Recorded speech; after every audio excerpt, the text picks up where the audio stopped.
So I'm going to give you today one question to ask on an interview with a caregiver that I think is the best question to ask anybody in an interview. And I've been interviewing people for over 20 years in various realms, in the financial world, in the caregiving space, and in other areas as well. And I have found that this really isolates the motivation of an applicant better than any other question that I've ever come across. And it's a simple one. All you're going to do is you're going to ask people, what are your 3 proudest accomplishments in their work history? Now, sometimes they're going to come back and they're going to want to answer this in a personal way, talk about their kids and things like that. We don't want that. We want in their work history, and preferably in the caregiving field.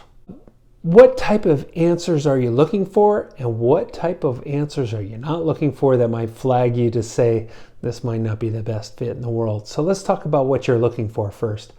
I always look for empathy, teamwork, somebody who's very caring and organized.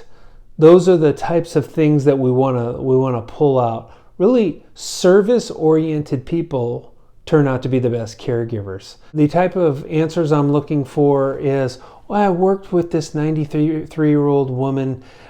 We became best friends. I would take her to the store. We used to laugh and giggle at things, and we really turned out to be soul sisters.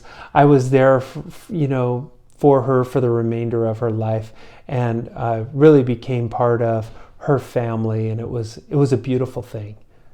Great answer. I started off working with this man who has dementia. That man had passed away. The family invited me to work with another person in the family who is their uncle. And it turns out that I've worked with 5 or 6 of these family members as they've gotten older. Well, doesn't that tell you that this is a pretty solid person who's done a really, really good job?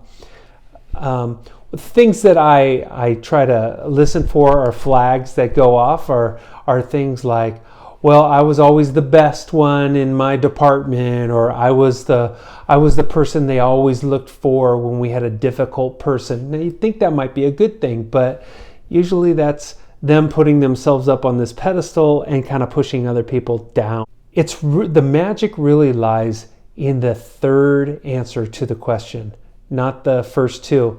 And it's real easy to let people off the hook.